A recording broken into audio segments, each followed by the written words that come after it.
ভাইরা, সাধারণ যখন আমরা মৃত্যুবরণ করি তখন দূরত আমাদেরকে কবরে লেজা রাখা হয়। কিন্তু আমরা যখন বিদেশের মাটিতে প্রবাসী ভাইরা তাদের যখন মৃত্যু হয় সেটা তখন বিভিন্ন রকমের সিস্টেম করা যায়। তারা যখন মৃত্যুবরণ করে তাদের লাশটাকে বিভিন্ন প্রসেসিংয়ের মাধ্যমে দেশে পাঠাবা হয়।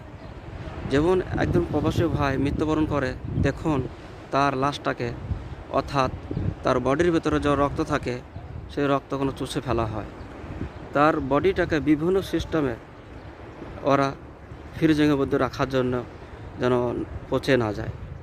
একবার চিন্তা করুন মেরে প্রিয় ভাই, এই প্রবাসে আমরা আছি কিছু টাকা কামাবার জন্য, অর্থাৎ আমাদের জীবনটাকে যেন উন্নত করা যায়, সুন্দর যেন আমার একটা জীবন পায়, সেই চিন্তা করে আমরা আছি। কিন্তু আমরা প্রবাসে যখন মৃত্যুবরণ করি আমাদের লাশের সাথে প্রথম যে কাজগুলো করা যায় অত্যন্ত দুঃখজনক, সেটা না করার কোনো উপায় নেই।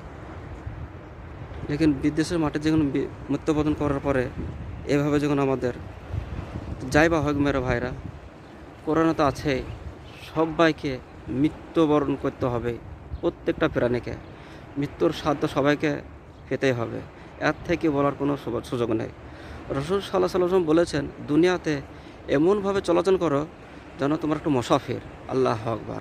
সুতরাং প্রিয় প্রবাসী ভাই থেকে আপনাদের টাকা কামান, ফ্যামিলিকে ভালো রাখেন, তাতে কোনো সমস্যা নেই।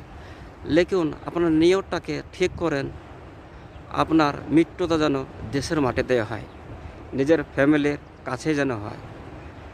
সব প্রবাসী ভাইদের কাছে একটার কাছে